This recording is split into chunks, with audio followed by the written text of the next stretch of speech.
Hello, I'm Vera Köster from ChemistryViews, and today we are having with us Professor Gisbert Schneider. He's director of the Singapore ETH Center. And Gisbert, it's great talking to you today. The GDCh just honored you with the Gmelin-Beilstein-Denkmünze. What does it mean for you to receive this award? Thanks, Vera, for having me today. This award comes actually to me as a great honor and satisfaction, personal satisfaction, I could say, because it, in a way, closes a 30-year story that now culminates in this great recognition by the GDCh. I started my journey in chemoinformatics 30 years ago. At that time, it wasn't called chemoinformatics at all, and we were a bunch of renegades in a way, very few who started it at the time. And over the years, we developed this field into what it is today. And in the beginning, these techniques which we developed for molecular design were not very well recognized by chemists in particular, for very good reasons, because we were not there yet. And after 3 decades now, these technologies which were developed by myself and now a whole group of chemoinformaticians across the world have become mainstream. And being recognized with this wonderful award means a lot to me. And I'm very grateful. So what got your interest into this topic? Well, originally I wanted to become a medical doctor, but good for the community and future patients, I decided against that. But the human health is at the center of my research and has always been so. And I decided to follow the more scientific path with biochemistry and computer science. And this interplay between computational analysis and predictions and practical implementations by synthesis and testing of computer-generated compounds has always attracted me. At the center of my research, there are 2 questions aside from human health. One is learning from nature, and the second is, can computers be creative? And today, I think we have at least a partial answer to that question when it comes to de novo generating molecules. And I would say, to a limited degree, yes, they can. Okay, so when will they take over? Or what is possible already in drug design with artificial intelligence?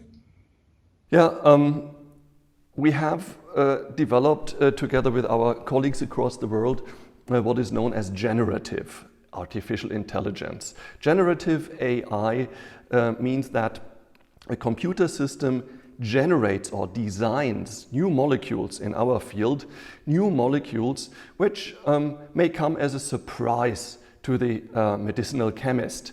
So we consider the computer as a partner in the discovery process, and these tools, these generative design tools, can create molecules that are synthesizable, that have desired properties and a desired pharmacological effect.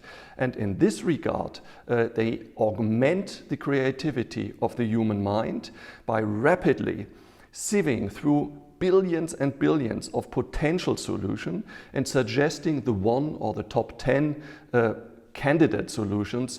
And that is something a computer can do very well. The human mind is simply not set up for these large-scale data analysis tasks. And here we have this partnership between man and machine. And this is my interpretation of AI in chemistry. Mm-hmm. And still being an outstanding scientist or a visionary, what are good things you need for this? I think you need stamina and some kind of intrinsic motivation that keeps you going when you're in a, say, in a valley somehow of success, not at the height of success. That's always easy. But to push a new technology and to push the envelope of our mindset in chemistry requires time, stamina, and good friends extremely good mentors that keep you going. And I was a very lucky doctoral candidate at the time, and always postdoctoral candidate, and later in industry. I always had very open supervisors, open-minded supervisors, who kept me going, who encouraged me. And that is something I'd like to also give back to my students now at university. Mm-hmm. So is teaching something which is really important for you? You received awards there, for example, Germany's Professor of the Year in 2008 and the Golden Owl of the ETH. Yes. So teaching is at the center of, well, what it means to me to be a professor. Because I'm a teacher in the end, and it's close to my heart, teaching, because the creativity of students, of the younger ones. I'm older now. I've grown older, but the younger ones, that always comes as a surprise to me, and it's warmly welcome because of certain experiences you have made, or I have made. I might not be as open and straightforward anymore compared to when I was, say, 20, 25. And I thrive on this, in a way, ignorant creativity of the youth.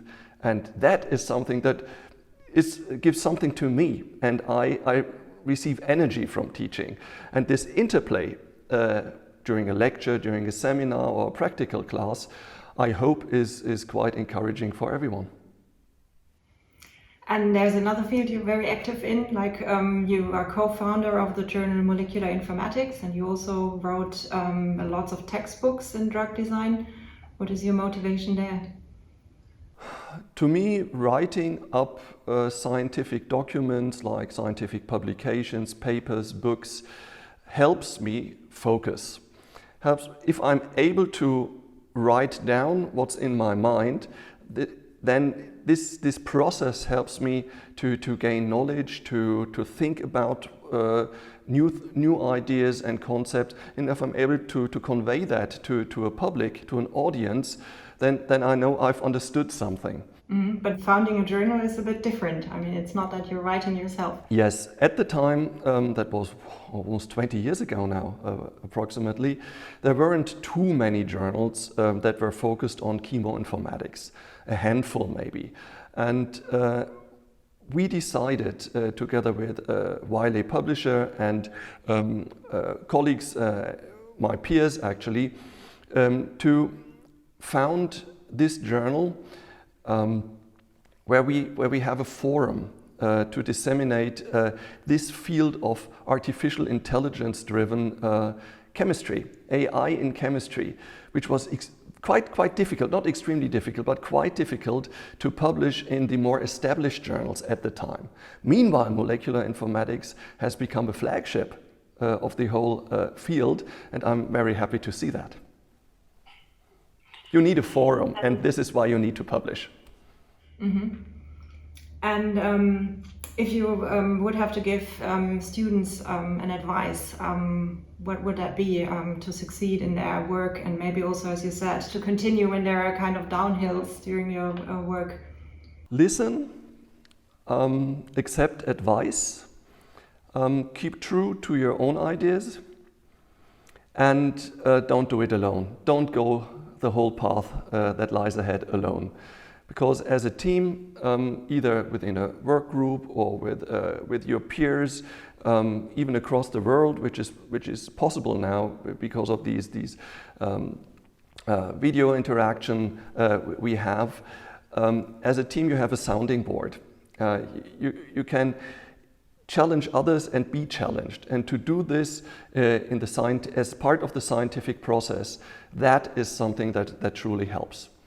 And another piece of advice which I learned the hard way might be to not identify yourself too much with your work, because the human being behind the science is something that is different from the actual work you're doing. Okay, and two questions again to your research. You've coined these terms scaffold hopping and frequent hitter, which is well known in your field, but can you say for a broader audience what that is? Yes. So scaffold hopping is the process of taking one molecule with a known activity, say a painkiller, and you want to find or design, generate a new painkiller that looks different, for example, in order to be able to patent it. Because we patent new chemical structures. So you take one chemical structure that is a painkiller, and with some kind of creativity, that can be your natural intelligence or an artificial intelligence, you create a new chemical entity that looks different but has the same biological activity. So you hop from one chemical scaffold to the other chemical scaffold, scaffold hopping. And we've devised and developed computational tools, software tools to aid the chemist in that process. Now, and the second term, frequent hitter, which was actually coined not by myself but by my wife, with whom I've been working together for over 30 years now in chemistry and computational sciences. A frequent hitter is a molecule that doesn't have one particular property, just one, but multiple biological or pharmacological activities. So it hits, as we say, different targets. So, for example, our painkiller may have the beneficial effect of being a painkiller, but it may also have side effects, desired side effects and undesired side effects. And this interaction between our painkiller example, this molecule, and various receptors, various targets in the human body, it hits different targets, so it's a frequent hitter. Typically, we wish to avoid frequent hitters because we want to have molecules that have a dedicated, clear, single activity. At least that was the philosophy until a few years ago, when the community realized that hitting multiple activities or having multiple activities at once within one molecule can actually help us combat certain diseases. So certainly these buzzwords, scaffold hopping and frequent hitter in particular, will have to be revised, and they can be overhauled in time. Anything you would like to add? Gmelin-Beilstein developed the first dictionaries, the first databases, so to say, still in book form. Today we have chemical databases, and without collecting this information, this knowledge about chemistry, structures of molecules, their properties, their activities, we cannot use computational tools that build on this knowledge, because artificial intelligence in the end means learning from the existing knowledge base. And in that regard, AI and database research, chemical database research belong together. And I'm very happy and proud to have been awarded this wonderful prize. Thank you, and it was a pleasure talking to you. Thank you very much, Vera.